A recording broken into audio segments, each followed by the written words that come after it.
Now to Portland, Oregon, and the tense scene created by dueling protests from far-right extremist groups and counter-protesters, including some on the far left who identify as Antifa or anti-fascist.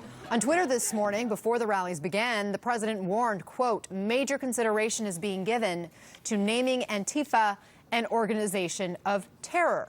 But it's important to remember the U.S. doesn't have a domestic terrorism law, and no government agency designates domestic groups as being terrorist organizations. Joining us now, CNN political commentator and senior columnist at the Daily Beast, Matt Lewis, and former Obama White House senior director, Nayyera. So, Matt, the president called out the far left, but far-right groups like the Proud Boys have also been accused of carrying out violence. Why is the president staying silent about that end of the spectrum?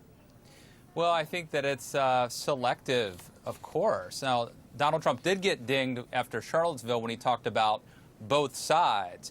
But otherwise, I think it's And remember, Charlottesville was 2 years ago this week. Right.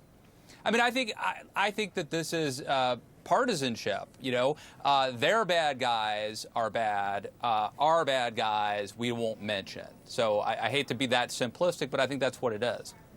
Nayyera, the president held a rally in the crucial primary state of New Hampshire this week where he basically ruled out the idea of any competition in 2020. Watch this. You have no choice but to vote for me because your 401ks, down the tubes, everything's going to be down the tubes.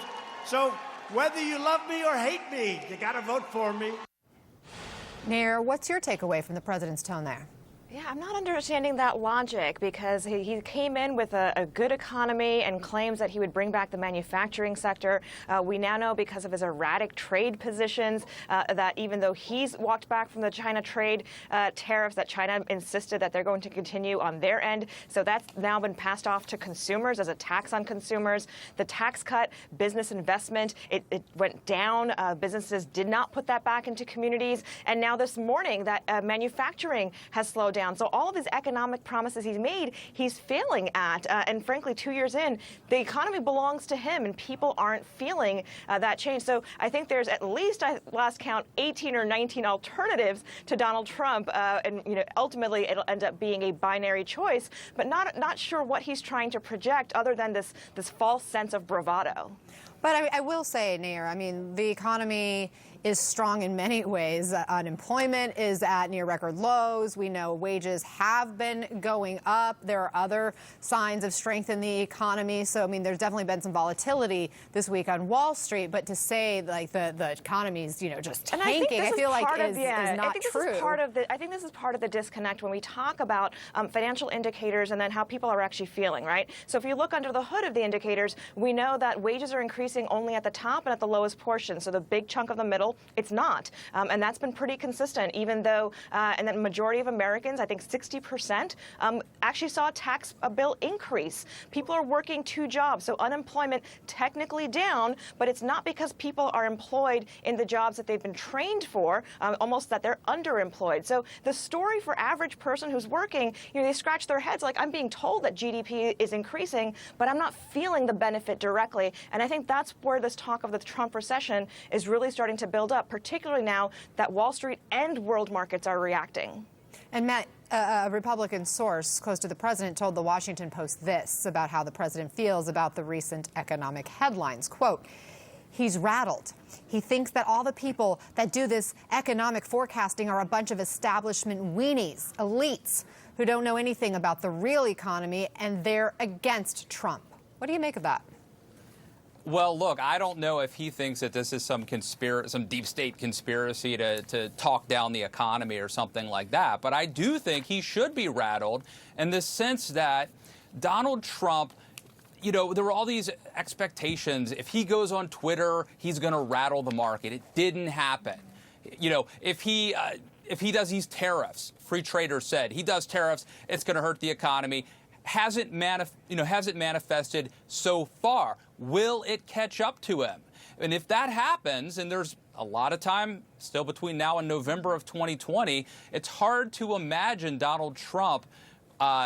We talk about re-election. It's a completely different scenario if there's a recession. I think that's an obvious point. He should be worried about it.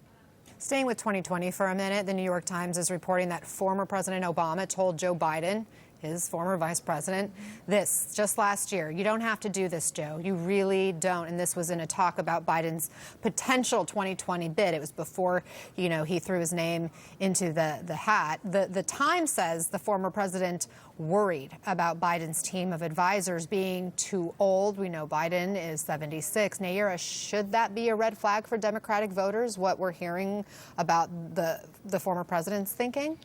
I don't think it's a matter of age, right? Because we certainly see some dynamic candidates receiving a lot of attention. I mean, Bernie Sanders is not a spring chicken. Neither is Elizabeth Warren. But I think it's the age of the ideas that people are feel a little stale, and that's going to be critical for Biden to overcome. It's how he can connect with the younger set of voters who are now millennial voters, are going to equal, if not surpass, boomers in the voting bloc for 2020. Matt, I want to turn to the battle between the president and Democratic Congresswoman Rashida Tlaib. He helped convince Israel and the Prime Minister, Benjamin Netanyahu, to ban her from entering Israel for a time this week. She was also heading to the West Bank to see her 90-year-old grandmother. Tlaib was finally allowed to go, but then called off the trip because of the conditions imposed by Israel. And last night, while she was talking about it, this is how she responded. Take a look at this. I should be on a plane to see her. I'm still a granddaughter. More than anything, I'm a granddaughter. Okay, meantime, here's what the president wrote on Twitter. Quote, "The only real winner here is Tlaib's grandmother. She doesn't have to see her now." Matt, what does that contrast in feelings here tell you?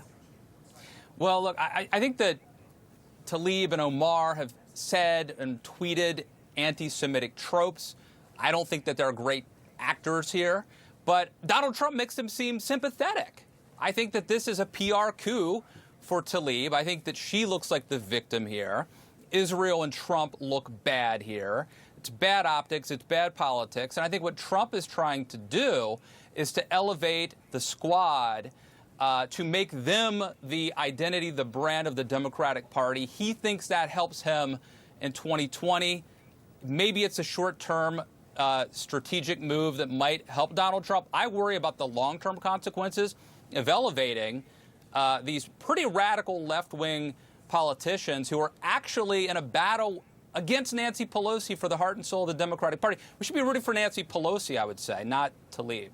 All right, Matt Lewis, Nayyera Haq, thank you. Good to see you both. Thank you. Thank you.